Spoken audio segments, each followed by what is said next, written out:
Assalamu alaikum, everyone. On behalf of the Islamic Union, I'd like to welcome you all today for today's talk. Our guest speaker requires no introduction. He is the chairman of the Islamic Union, Brother A.R. Suffiad. The title of his talk, as you can see, is Muslims are more Christian than Christians. I do hope all of you will enjoy this talk today. But before we start this interesting and fascinating talk, may I invite Hafiz Nomani to recite verses from the Holy Quran for us.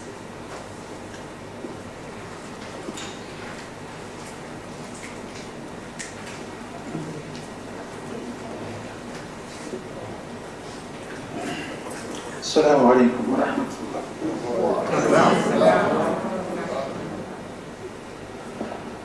أعوذ بالله من الشيطان الرجيم. بسم الله الرحمن الرحيم. الحمد لله رب العالمين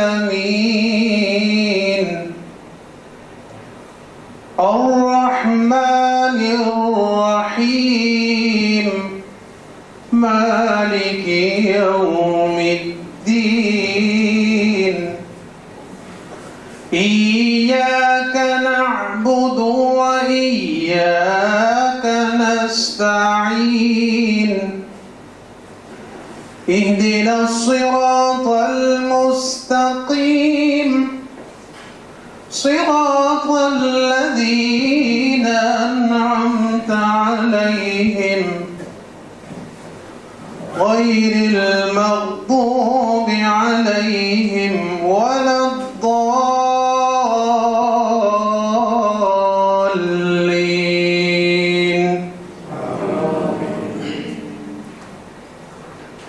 ومصدقا لما بين يدي من التوراة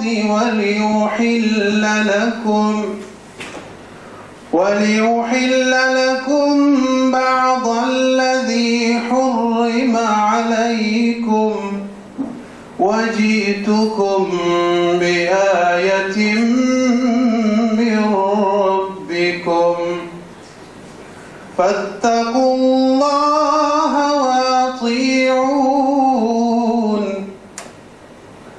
إن الله ربي وربكم فاعبدوه هذا صراط مستقيم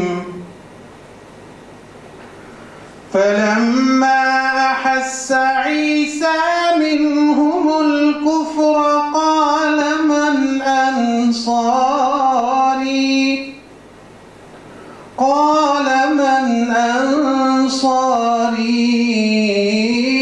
إلى الله قال الحواريون نحن أنصار الله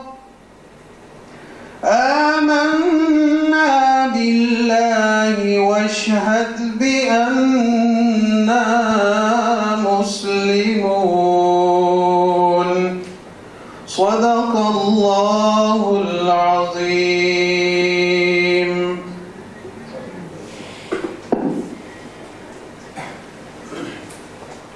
Thank you very much. Now, may we all put our hands together to warmly welcome the chairman to give us this talk. Thank you very much.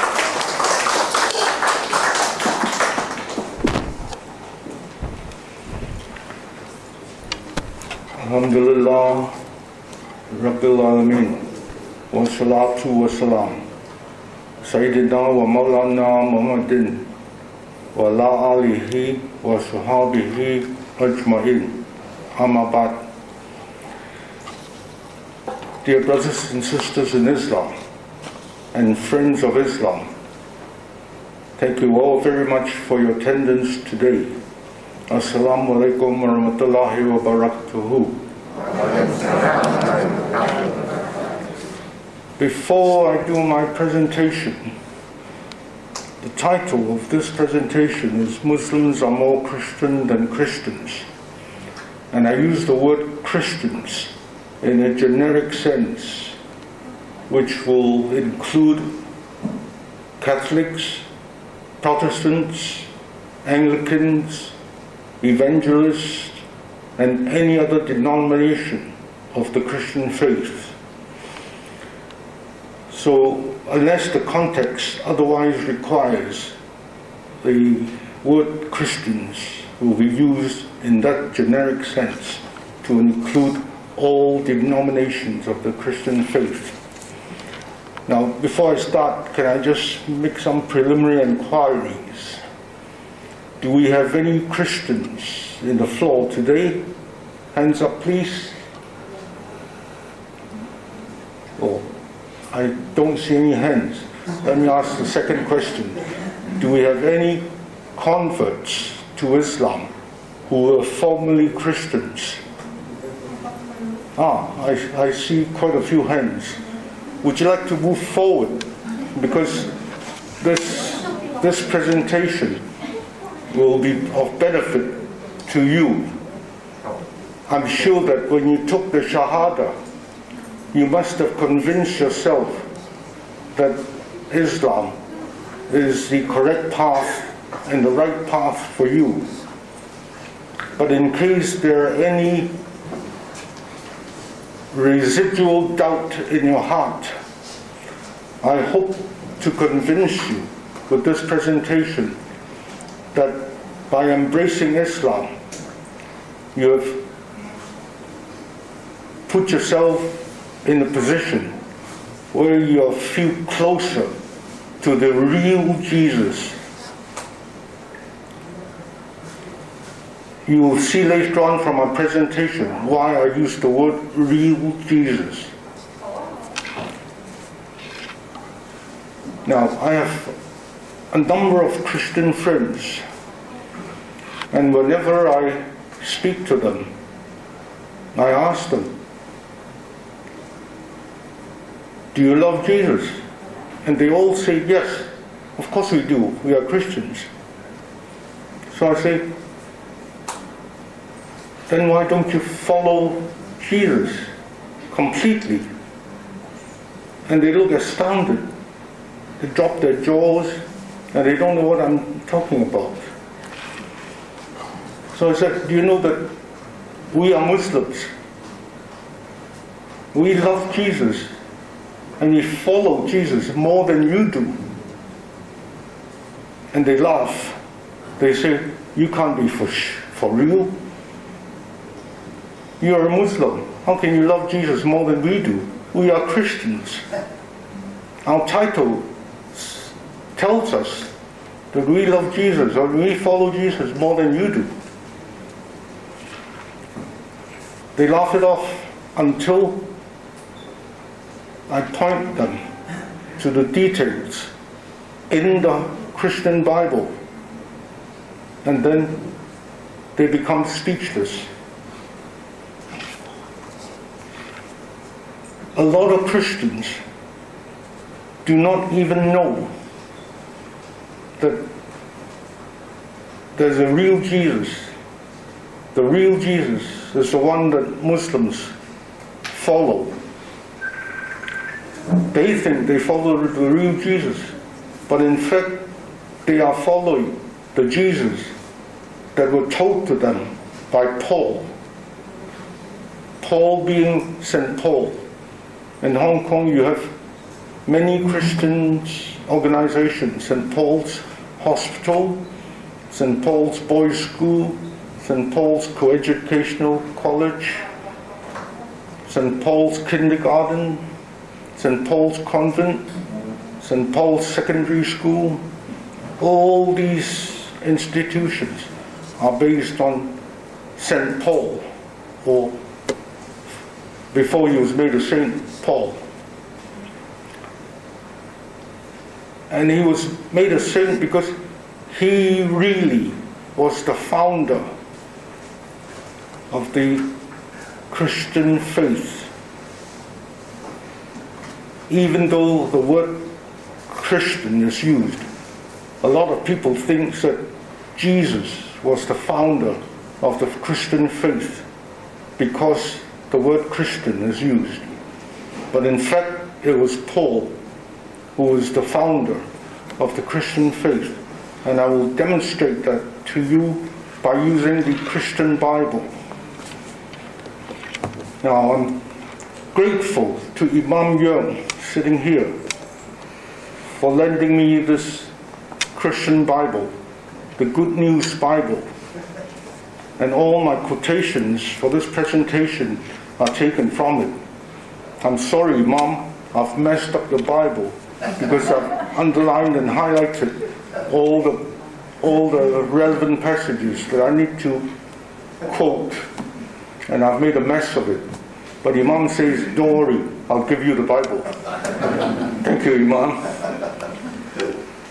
I'm also thankful to many of my council members from the Islamic Union who has given me a great support and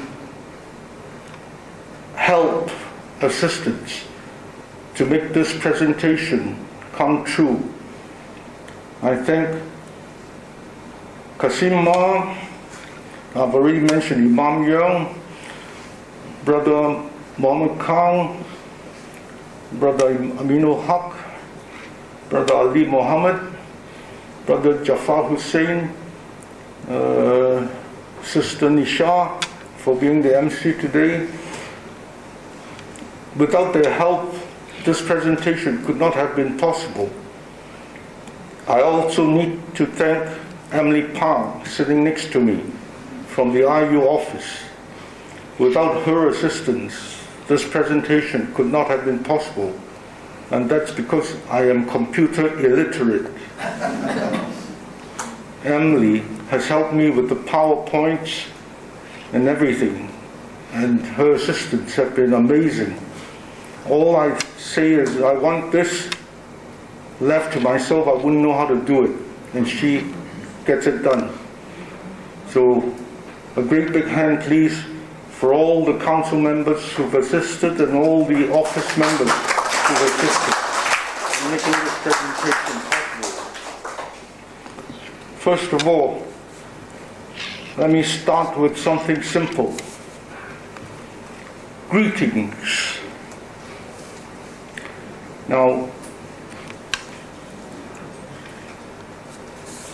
in the Bible, there will be passages where you can find the greetings that Jesus taught his disciples to make, and the greetings that Jesus himself used. First of all, let's see what greetings that Jesus taught his disciples to make. If you first, I will cite from Matthew, chapter 10, verse 12. This is what Jesus told his disciples. When you go into a house, say, peace be with you. Does that sound familiar? Does that sound like the greetings that I gave when I started this talk? No. Then you also have Luke chapter 24, 36. And it says in the Bible, while the two were telling them this, suddenly the Lord, that's Jesus, himself stood amongst them and said to them, peace be with you. Thirdly, one more time, in John 20, verse 19,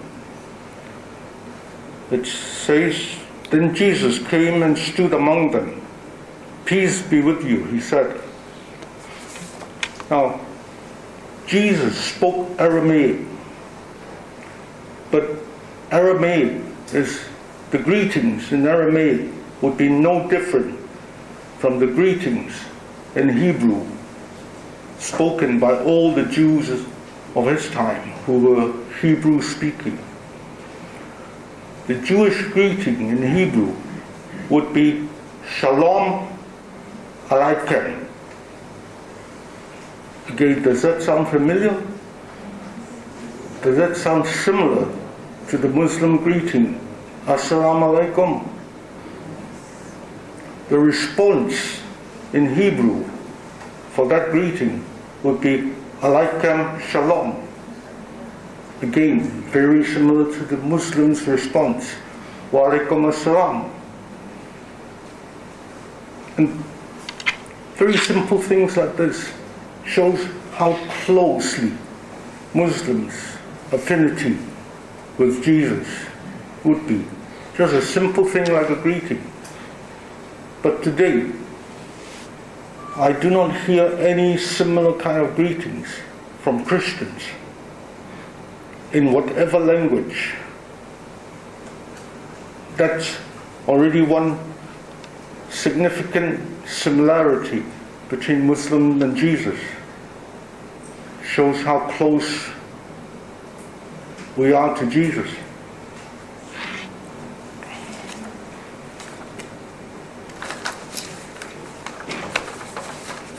Okay, let's move on to a second aspect, a slightly more important aspect. Praying.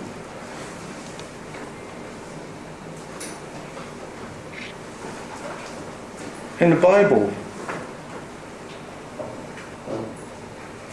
there are passages which tells us how the prophets of the Old Testament prayed. Firstly, let's look at how Abraham prayed in Genesis chapter 17 verse 3.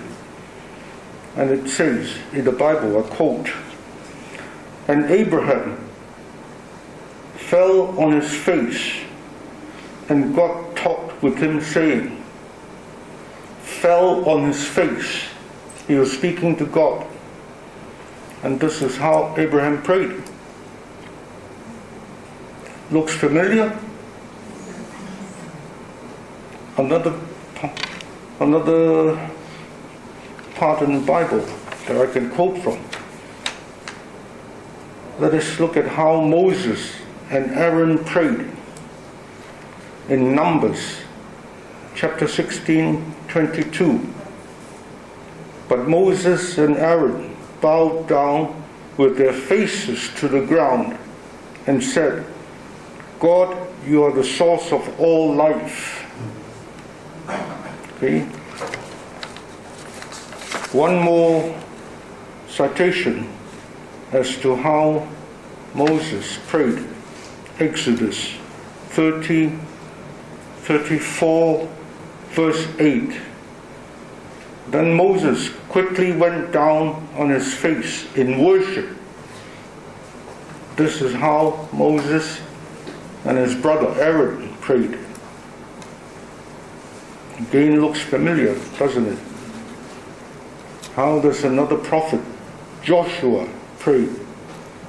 In Joshua chapter 7 verse 6, it says, "And Joshua rent his clothes and fell to the earth upon his face before the ark of the Lord."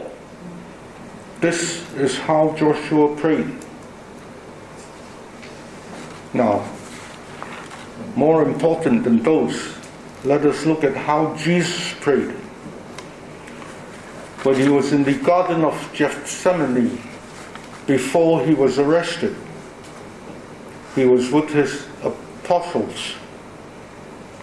And let's look at Matthew 26:39, and it reads, "And he went a little further and fell on his face and prayed, saying, 'O my Father, if it be possible, let this cup pass from me.'" So this is how Jesus prayed.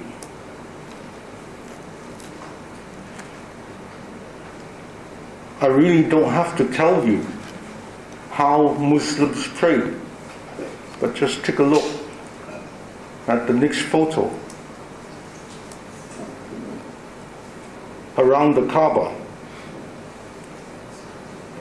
it's probably not close enough for you to see that all those in prayer around the Kaaba are down on their knees with their face to the ground. A slightly bigger photo, not of the same photo, but another photo will show this is how Muslims pray. We all know that.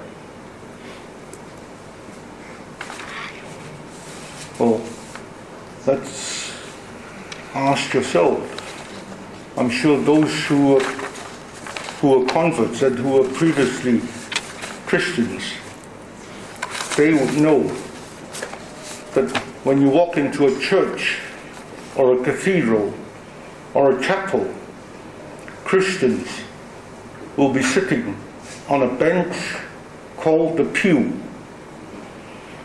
And when the time came for the priest to say prayers, the Christian would just go down on their knees. They would kneel there.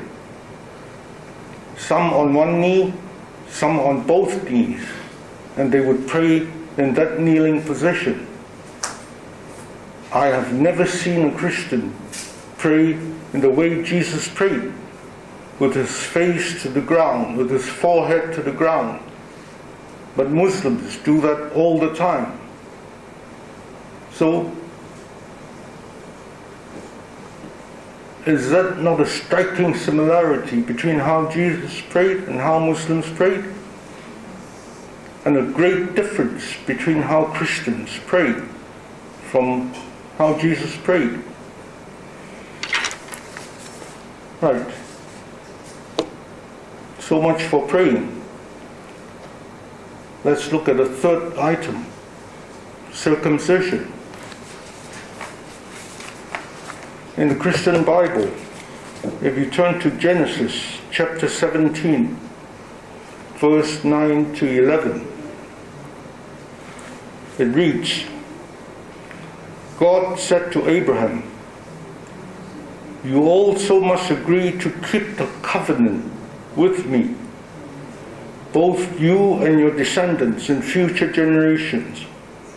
Mind those words, in future generations. You and your descendants must all agree to circumcise every male among you. This will show that there is a covenant between you and me. Any male who has not been circumcised will no longer be considered one of my people, because he has not kept the covenant with me. These are very strong words from God himself to Abraham. It's a covenant between God and the people.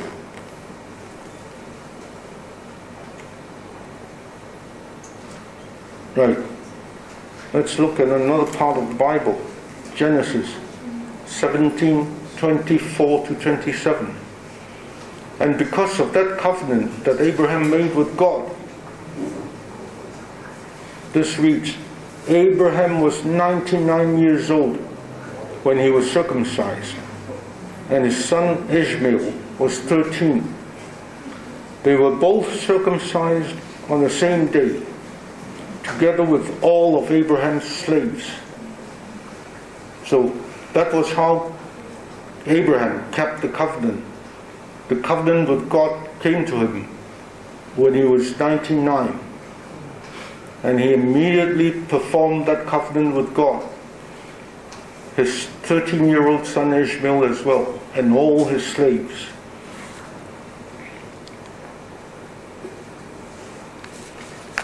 What about Jesus? If you turn to Luke chapter 2, 21, it says, a week later, when the time came for the baby to be circumcised, he was named Jesus, the name which the angel had given him before he had been conceived. So Jesus himself was circumcised 8 days after his birth. Let's look at another personality in the Bible, John the Baptist. You will find that in Luke chapter 1, verse 59 to 60, where it says, when the baby was a week old, they came to circumcise him, and they were going to name him Zechariah, after his father. But his mother said, no, his name is to be John. This is John the Baptist. Well, Muslims are obligated to be circumcised, all the Muslim males, but not so for the Christian. I ask my Christian friends, why do you not keep this covenant with God, which is stated in the Old Testament? Most of them, they cannot give me an answer. Some of them say, oh, we follow the New Testament. I say, the Old Testament and the New Testament are both part of your Bible, part of your Christian Bible. Why do you say you follow the New Testament and you don't have to follow the Old Testament? Again, they can't give any clear answer as to what is meant by following the New Testament and not the Old Testament. If there's a New Testament and there's an Old Testament in the Bible, and the Old Testament says it's a covenant made between God and Abraham, how is it that the New Testament can change that? So again, when it comes to circumcision, all Muslims adhere to that covenant made with God as stated in the Old Testament. But not so the Christians. And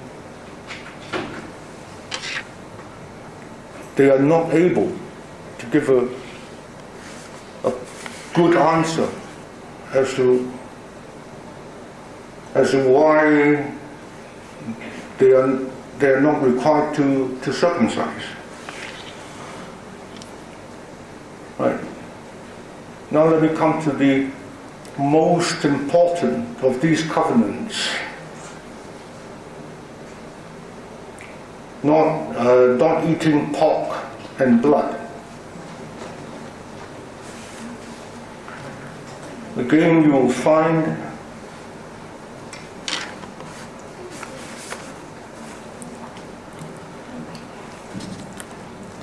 in Leviticus chapter 11, verse 1 and 7, it says, the Lord gave Moses and Aaron the following regulations for the people of Israel. Do not eat pigs. They must be considered unclean. Next citation I would like to take you to will be in Deuteronomy chapter 14, verse 3 and 8. And it reads, do not eat anything that the Lord has declared unclean. Do not eat pigs. They must be considered unclean. And in another part of Deuteronomy, chapter 12, verse 23 to 24, it reads, only do not eat meat with blood still in it, for the life is in the blood, and you must not eat the life with the meat. Do not use the blood for food, Instead, pour it out on the ground like water. Muslims do not eat pigs, and Muslims do not eat blood. But that doesn't apply to the Christians. They eat pig, and if you go into the wet market in Hong Kong, you will see that pig's blood are made into a jelly and sold in the market. So, how many Christians? I don't have any figures, but I'm sure if Christians, they eat pig, some Christians will be purchasing pig's blood from the market for food. That doesn't conform with what is stated in their Bible. Again, they are unable to give me any satisfactory answer.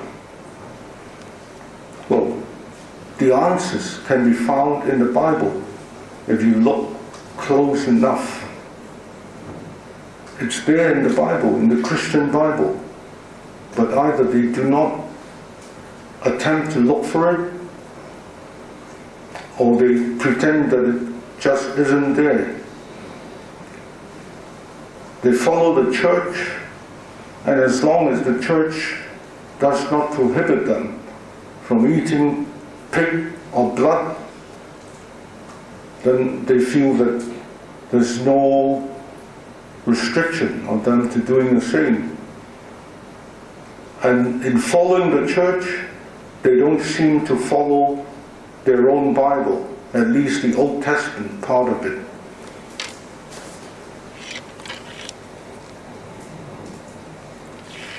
Now, having dealt with these four different aspects of how Muslims follow the Christian Bible much more than Christians themselves do, to take you as to the reason why that is so. Muslims say they love Jesus, Christians say they love Jesus. Why is there such a difference between Muslims and Christians? Now, in order to come to the answer, I'll have to take you back in time and deal with certain historical matters. First of all, when God Almighty sent Jesus to this earth by making it a miraculous virgin birth from Mary, Jesus was sent only to the Jews, the Israelites. And the purpose of that was for him to bring back the lost sheep of Israel, what is figuratively called the lost sheep of Israel. And this can be seen in Matthew chapter 10, verse 5 to 7, when Jesus was speaking to his 12 apostles when he was sending them out to preach. This is what he told them. These 12 men were sent out by Jesus with the following instructions. Do not go to any Gentile territory. Now, this will take on a particular significance later in this presentation. So remember these words of Jesus to his apostles. Do not go to any Gentile territory or any Samaritan towns. Instead, you are to go to the lost sheep of the people of Israel, "Go and preach, the kingdom of heaven is near." Why did Jesus send his apostles to bring back the lost sheep of Israel? This was because the Jews had become morally, spiritually, and literally corrupt. And Jesus was sent for that one purpose, to bring them back into line. Again, this can be seen in the teachings of Jesus in Matthew chapter 23, 1-3. And it reads,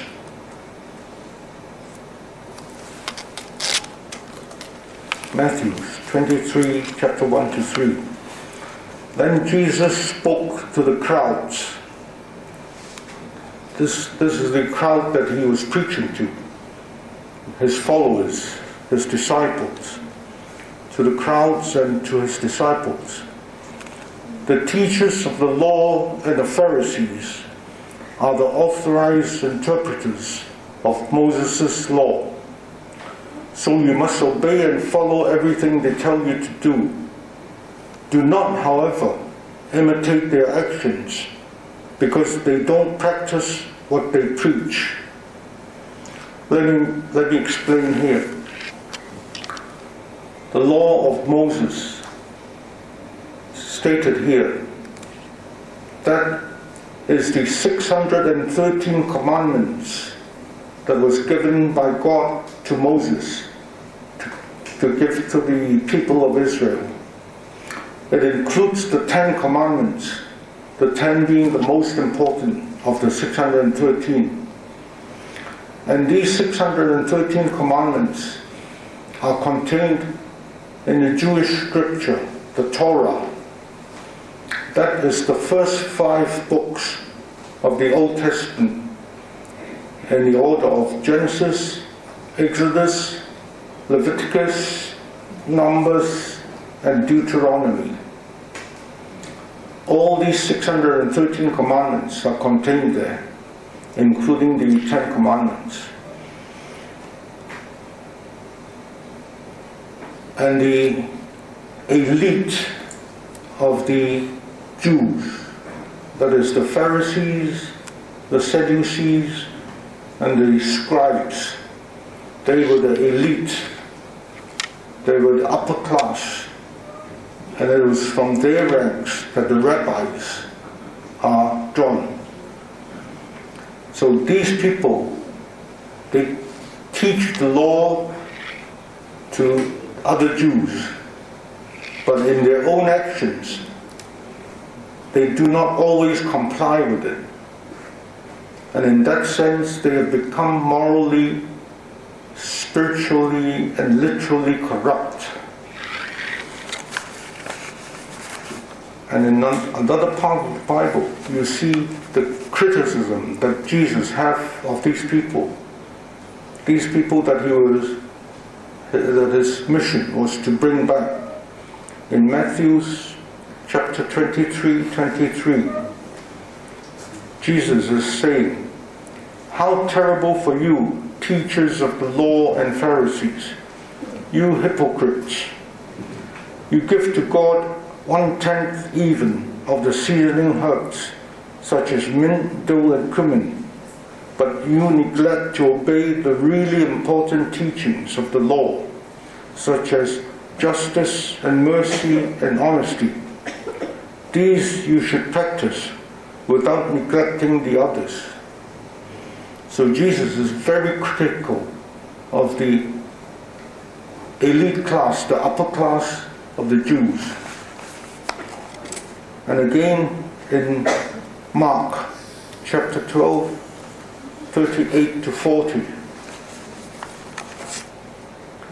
it says, as he taught them, he said, "Watch out for the teachers of the law, who like to walk around in their long robes and be greeted with respect in the marketplace, who choose the reserved seats in the synagogues and the best places at feasts. They took advantage of widows and robbed them of their homes, and then make a show of saying long prayers. Their punishment will be all the worse. So Jesus is very critical of the Pharisees, the Sadducees, and the scribes, including the high priest of the temple at the time. And this has antagonized this upper class of Jews. And it was the Jews who wanted the death of Jesus. It is commonly believed by many people that in the Bible, Jesus was crucified and killed by the Romans, by Pontius Pilate, the Roman governor. But in fact, if you look closely enough at the Bible, it was the Jews who advocated the death of Jesus, not the Romans. Again, this can be seen in Matthew 27, 24 to 35. Yes, it's true that Pontius Pilate ordered the crucifixion of Jesus in the Bible, but he was pressurized by the Jews in doing so. And this reached when Pilate saw that there was no use to go on, but that a riot might break out. He took some water, washed his hands in front of the crowd. This is the crowd of the Jews, and said, "I am not responsible for the death of this man. This is your doing."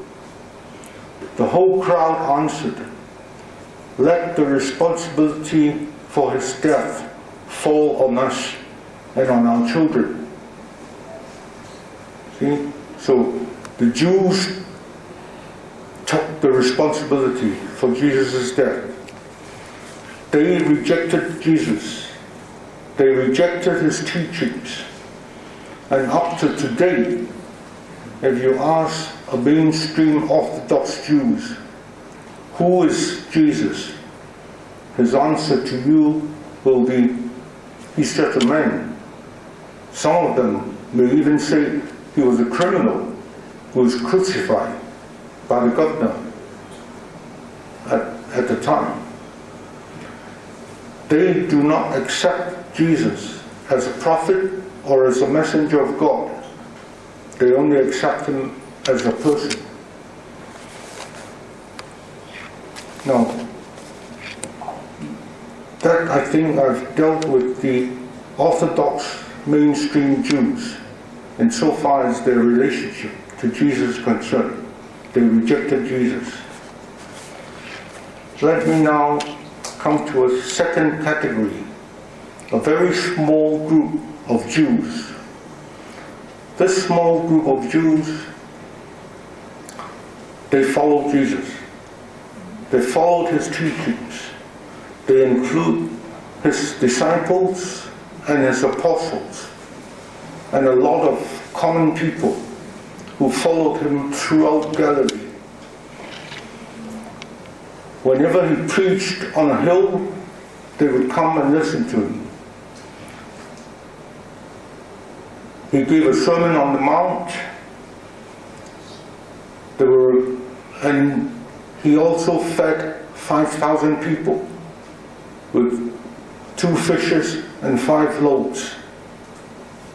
So this group that followed him around and listened to him and accepted his teachings, they were around about 5,000 people, not much more or less than that. So this is a very small group of Jews in those days. And this group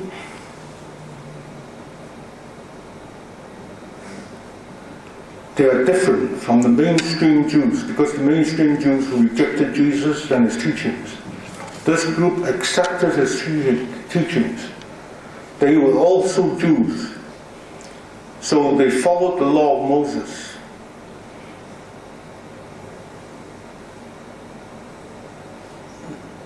They followed the law of Moses and they followed Jesus' teaching.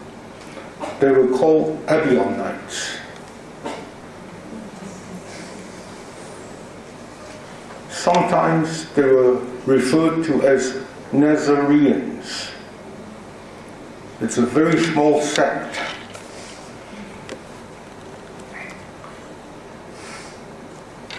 They accepted Jesus as the messenger of God, as a prophet,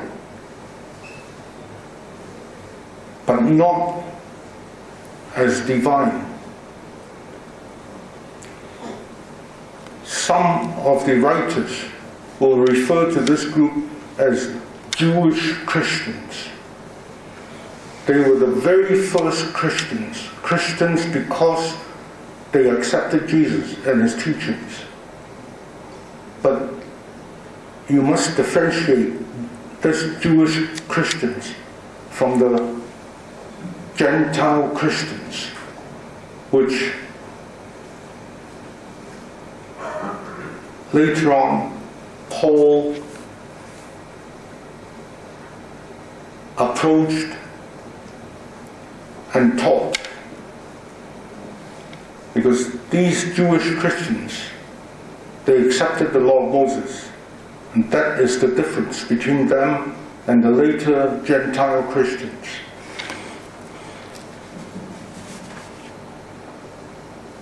Right. This group of Jewish Christians, Ebionites, they were small in numbers, but they were also persecuted by the mainstream Orthodox Christians.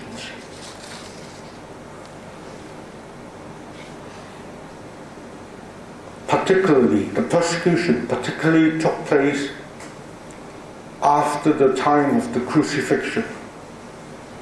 Now, for this presentation, I realize that the Bible says that Jesus was crucified and died on the cross. But Muslims do not believe that. As far as the Quran goes, it says that Jesus was not crucified and he did not die on the cross. He was saved from the ordeal by God. God had raised him to heaven to save him from the ordeal. But it was made to appear that he was killed by his enemies. Made to appear. Now these words, it was made to appear that he was killed by his enemies, suggest that there was a crucifixion, but that it was not Jesus who was crucified. So what I would propose to do for this presentation is that to use the time of the crucifixion as a dividing line. Before the time of crucifixion, Jesus was on earth, walking about preaching. After the time of crucifixion, Jesus was no more on this earth. And in that way, I don't have to deal with the contradiction between the Quran and the Bible. Now, after the time of crucifixion, when Jesus was no longer around, the Ebionites, they were led by James, who was the brother of Jesus. Sometimes he's called James the Just. And you will find mention of him in the Acts of the Apostles, because he was generally regarded to be the head of the Christian church in Jerusalem. The Christian church being the Jewish Christians. And so much so for the Ebionites. Oh, one other thing. The Ebionites, because they were such a small group, and because they were under persecution, they took no efforts to expand. They couldn't. There was no way they could expand because of the persecution. So, by the end of the 1st century, they had completely died out. They became extinct. And that was the end of the group, the Abionites or Nazarenes.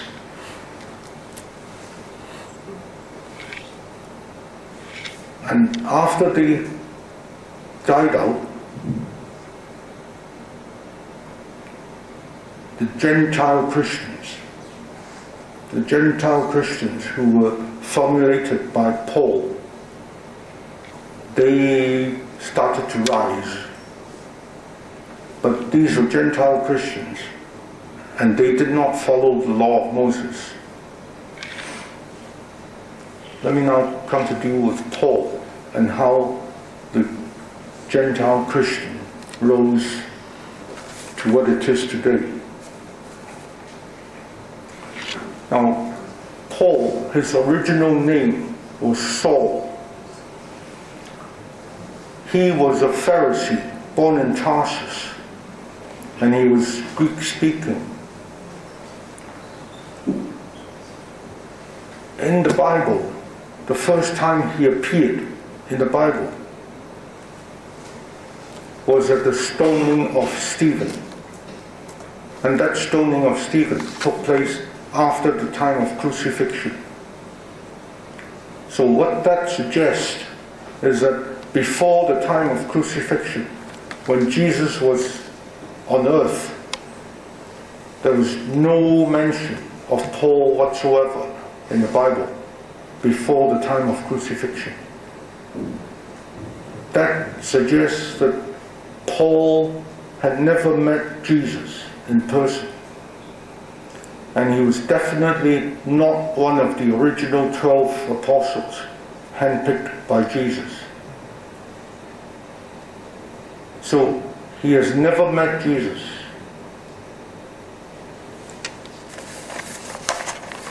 The first time he appeared was at the stoning of Stephen, and this you can find in Acts of the Apostle, chapter 7, 58 to 59.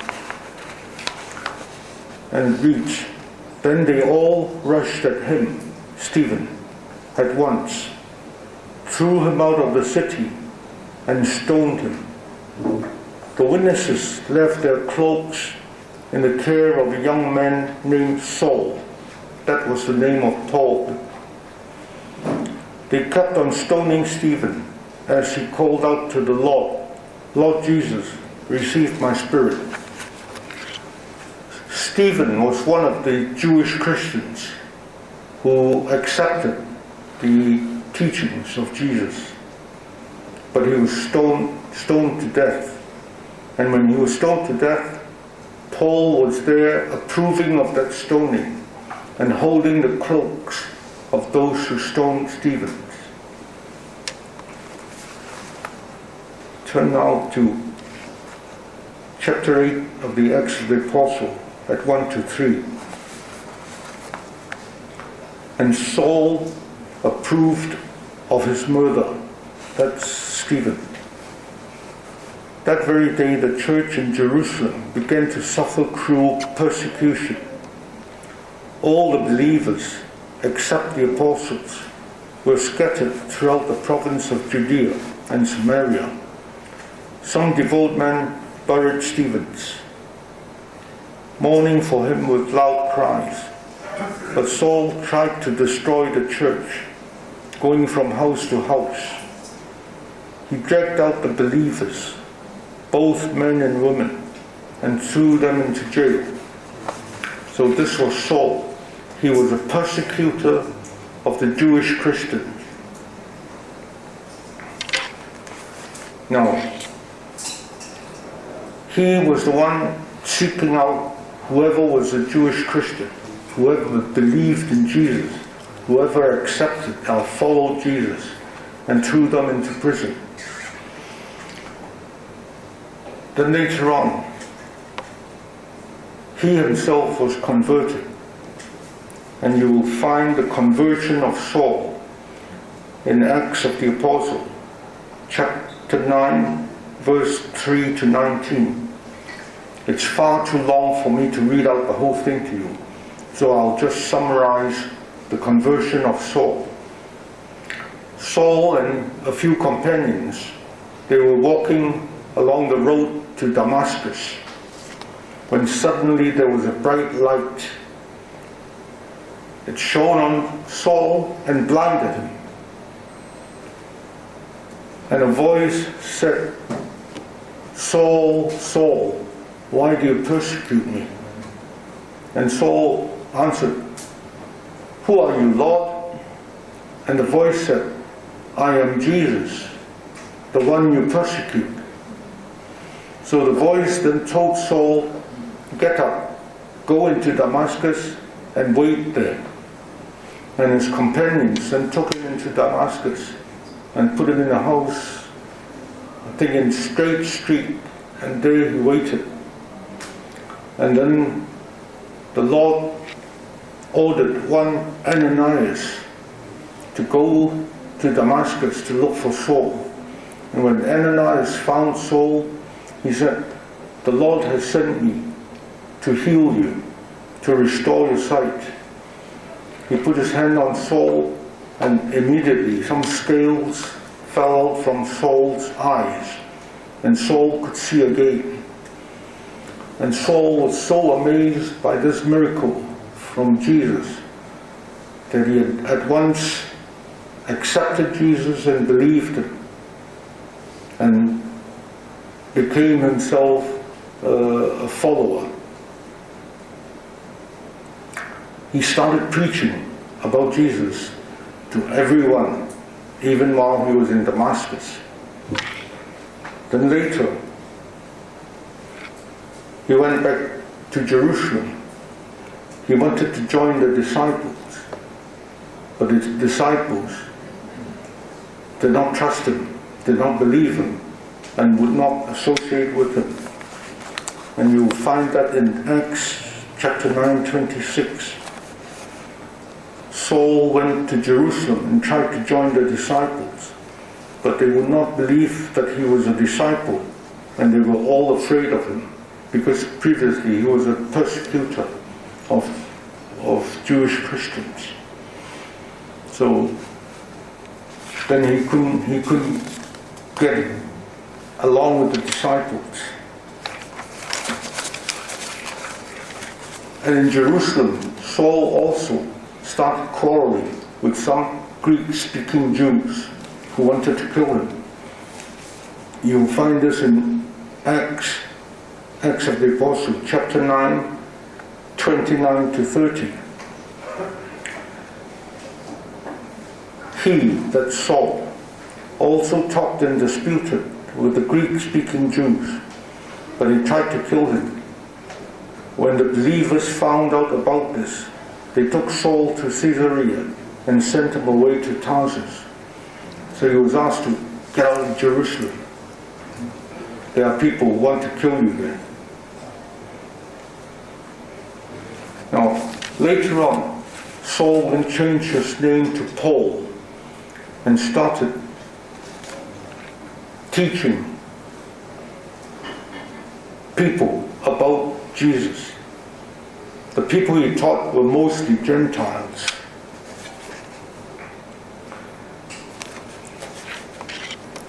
And when he started teaching the Gentiles who were outside of Jerusalem about Jesus, he started to tell them there's no need to circumcise. There's no need to follow the law of Moses.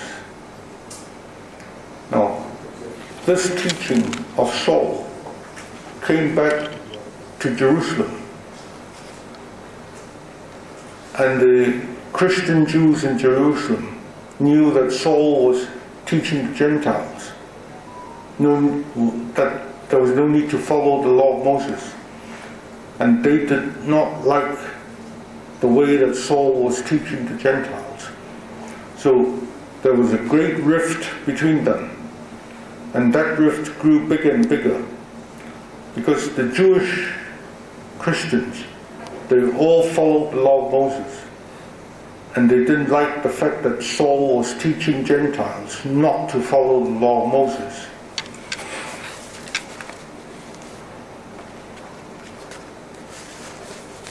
Later on, Saul came back to Jerusalem, and there was a great argument between him and the Jewish Christians. Now, come now to Acts 22, 17 to 21. This is Saul speaking. I went back to Jerusalem, and while I was praying in the temple, I had a vision in which I saw the Lord as he said to me, hurry and leave Jerusalem quickly, because the people here will not accept your witness about me.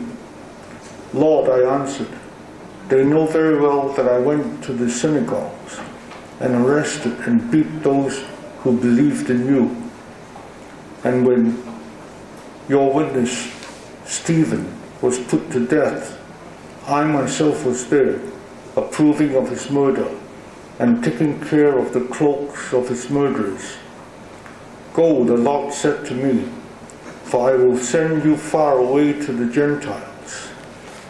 Now again, this is claimed by Paul, to be a vision from the Lord, because that was long after the time of crucifixion. And he says that in this vision, the Lord told him to go to these Gentiles, because his stay in Jerusalem, he would be at loggerheads with the Jewish Christians there. And he claimed that the Lord told him to go to the Gentiles. And as a result of this vision, he went on 3 different missionary journeys, traveling to Greece and all parts of Asia Minor, places like Antioch, Ephesus, Galatia, Philippi, all over the place. And everywhere he went, he preached about Jesus to the Gentiles. And he repeatedly kept on telling them there was no need to follow the law of Moses, no need to keep the commandments. And that's the main reason why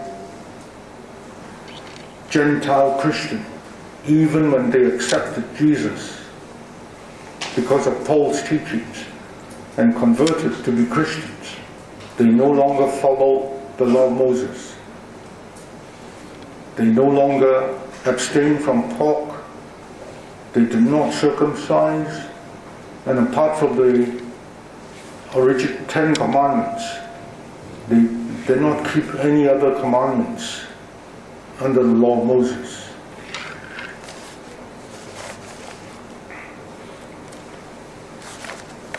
Now, after his 3 missionary journeys, Paul went back to Jerusalem. There he was arrested by the Jewish Christians. He was arrested because they claimed that he had brought Gentiles into the synagogue, into the temple, and that way defiled the temple. He was arrested and brought before the governor. I think the governor then was Felix of Jerusalem. But Felix didn't know what to do with him. And Paul claimed Roman citizenship because he was born in Tarsus. At that time, Tarsus was part of the Roman Empire. He claimed Roman citizenship, so Felix could do nothing. And Felix sent Paul over to Rome to be tried by the Roman emperor. At that time, the Roman emperor was Nero. He was sent to Rome, and he arrived in Rome in AD 60. He stayed in Rome under arrest, under house arrest, until AD 68. when he was beheaded by Nero. He was beheaded by Nero because the Great Fire of Rome happened in AD 64, and Nero blamed the Christians and Paul for setting fire to Rome. So he was beheaded by Nero in AD 68. During the 8 years that he was under house arrest in Rome, Paul wrote a number of letters called epistles. And all those epistles were sent to the various churches which had sprung up in the West and Asia Minor, where Paul visited. Every place that he visited, he set up churches and appointed bishops. So when he was under house arrest in Rome, he wrote a number of epistles. And those epistles, they're also put into the New Testament as part of the Christian Bible. When he wrote these epistles, he went even further than telling the Gentiles there was no need to follow the law of Moses. He went as far as to say that Jesus had abolished the law of Moses and there was no need to follow it. On the basis that Jesus had abolished the law of Moses. That you will find in the epistles to the Ephesians, chapter 2, verse 14 to 15. This is what Paul wrote to the Gentile Christians in Ephesus. For Christ himself has brought us peace by making Jews and Gentiles one people. With his own body, he broke down the wall that separated them and kept them enemies. He abolished the Jewish law with its commandments and rules in order to create out of the two races one new people in union with himself, in this way making peace. Right? Where Paul got that from, nobody knows. Maybe it was one of his visions that he claimed. He claimed to have had many visions where he was given instructions by Jesus. This may be one of his visions. But let us see what Jesus himself says. And that you will find in Matthew chapter 5, 17 to 20. This is Jesus speaking during the Sermon on the Mount. And Jesus said, "Do not think that I have come to do away with the law of Moses and the teachings of the prophets. I have not come to do away with them, but to make their teachings come true. Remember that as long as heaven and earth last, not the least point nor the smallest detail of the law will be done away with, not until the end of all things. So then, whoever disobeys even the least important of the commandments and teaches others to do the same," bear in mind these words, and teaches others to do the same, "will be the least in the kingdom of heaven." These words apply to Paul. On the other hand, whoever obeys the laws and teaches others to do the same will be great in the kingdom of heaven. Now, compare those two. Paul says Jesus has abolished the law of Moses. Jesus himself says, I've not come to abolish the law of Moses, but to affirm them. And whoever obeys the law of Moses will be considered great in the kingdom of heaven. Whoever disobeys them or teaches others to disobey them will be the least in heaven.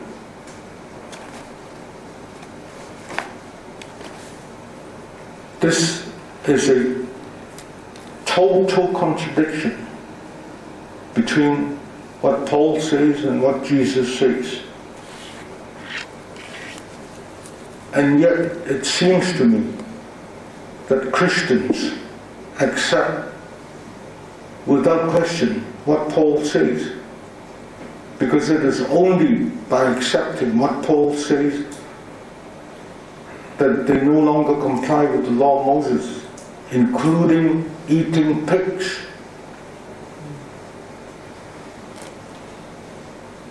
But that's not what Jesus says.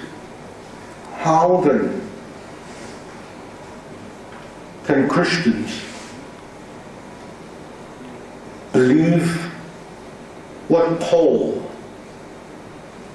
the servant, says and disbelieve what Jesus, the Master, says? That is something that I have never understood. But it seems that the church and all Christians, they simply accept what Paul says without any question at all. Now that is really the difference between Paul and Jesus. They cannot stand side by side. You have to pick one or the other. How is it that the Christians who elevate Jesus to as high as being a God can disbelieve what he says and accept instead what Paul says? That is a mystery to me. And no Christians have ever been able to answer this question properly when I ask them. You have a master and you have a servant. Jesus is the master, Paul is the servant. He calls himself a disciple. And yet Christians accept what the disciple says, and they don't accept what the master says. How is that possible? So,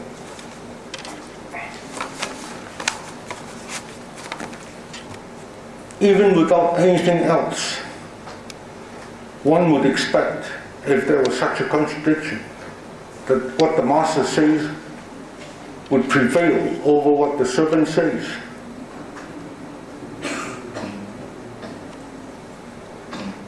I have said that I would be quoting extensively from the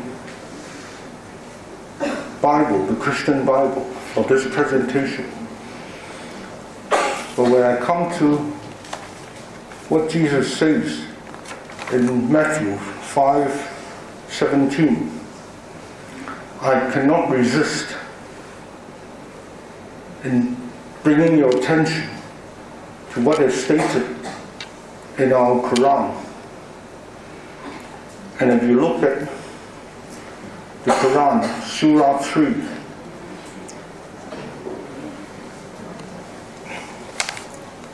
verse 50 and 51,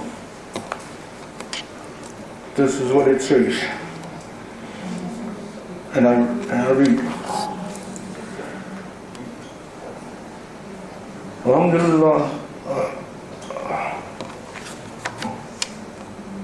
أعوذ بالله من الشيطان الرجيم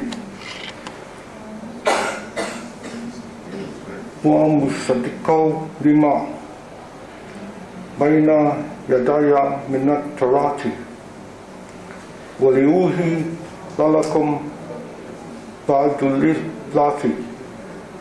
حرم عليكم وجدتكم بآية من ربكم fatakula wa atium indalaha rabbi wa rabbukum fa'abuduhu hazar siratum mustaqim. Translated, it reads, and I rely on the translation from Abdul Halim. I have come, this is Jesus speaking, I have come to confirm the truth of the Torah which preceded me, and to make some things lawful to you which used to be forbidden. I've come to you with a sign from your Lord. Be mindful of God. Obey me. God is my Lord and your Lord, so serve Him. That is a straight path. You see how the Quran and what is stated in Matthew chapter 5 go hand in hand. With that, how can anyone still believe what Paul says when he says Jesus came to abolish the law of Moses?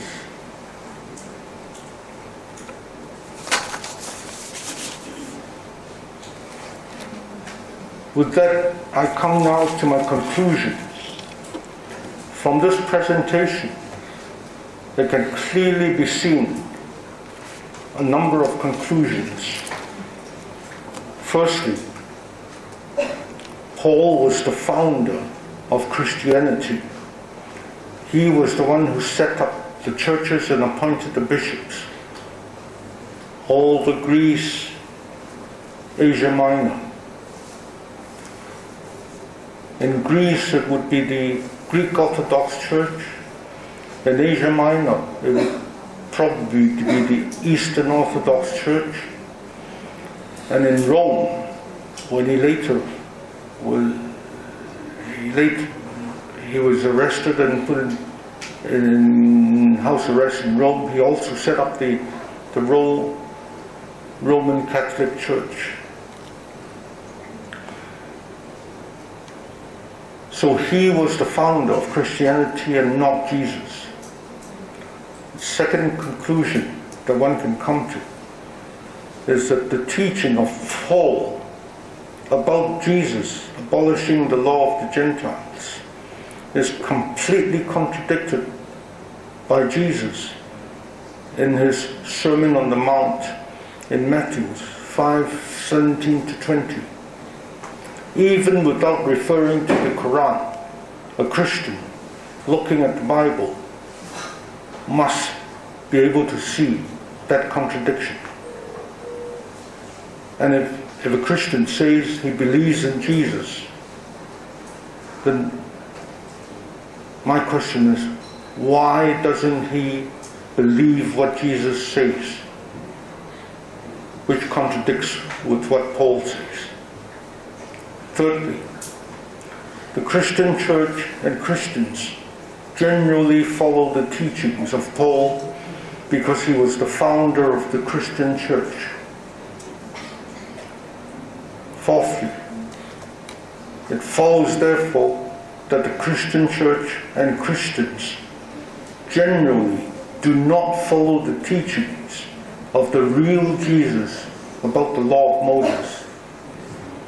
Now, the real Jesus here is the Jesus from whom those words in Matthew chapter 5 came out.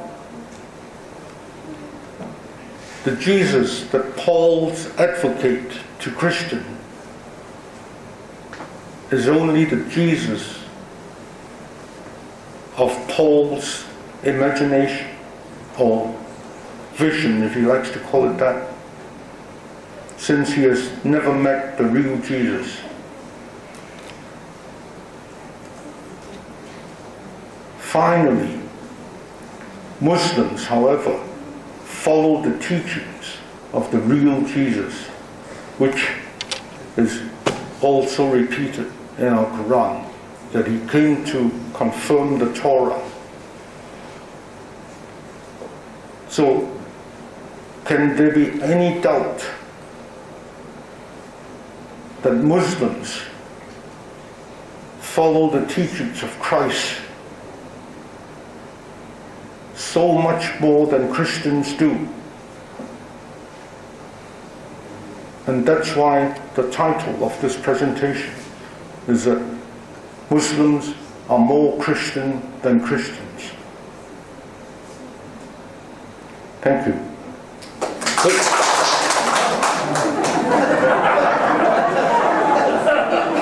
Before you clap, I have left the best part of this presentation to the end.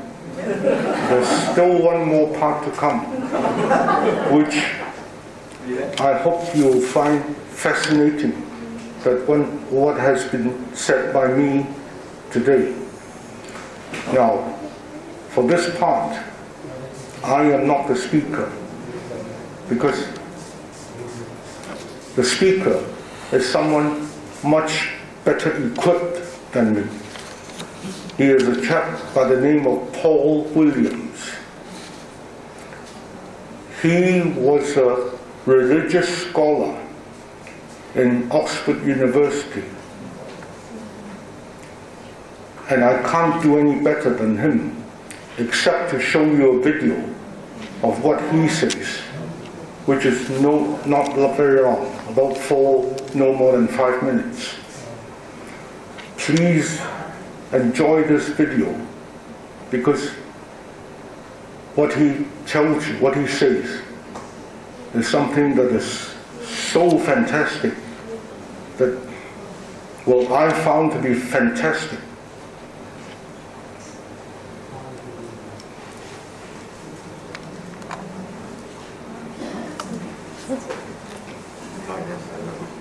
I just want to share with you what top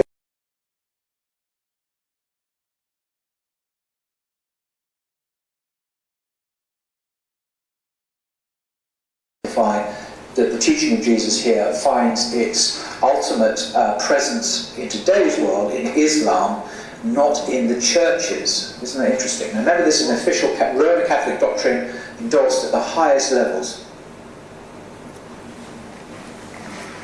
From that you will see that even the official publication of the Catholic Church acknowledges that Jesus' own teaching is now reflected in Islam and not in the church. So, as I said at the beginning, anyone who sincerely and truly loves Jesus, the real Jesus, they should be thinking of taking the Shahada and embracing Islam. That this message has been long overdue, and anyone who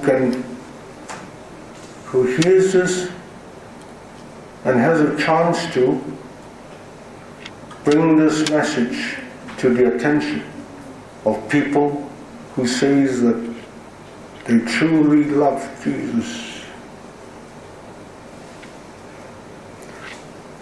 One last word from me.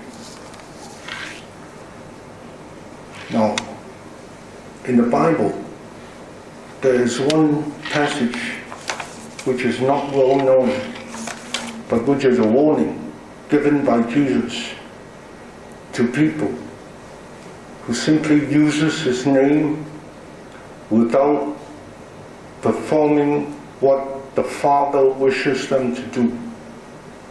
And remember, when Jesus was talking to Jews, when he says what the Father wants them to do to a Jew, that would immediately mean keeping the commandments.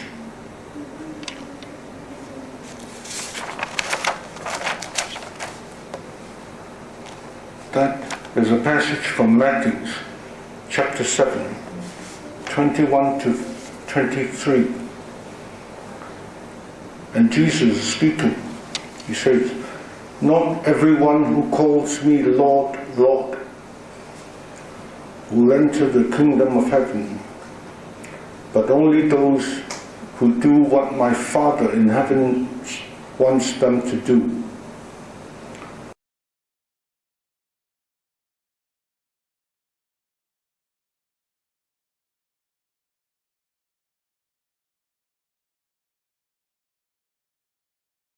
When the judgment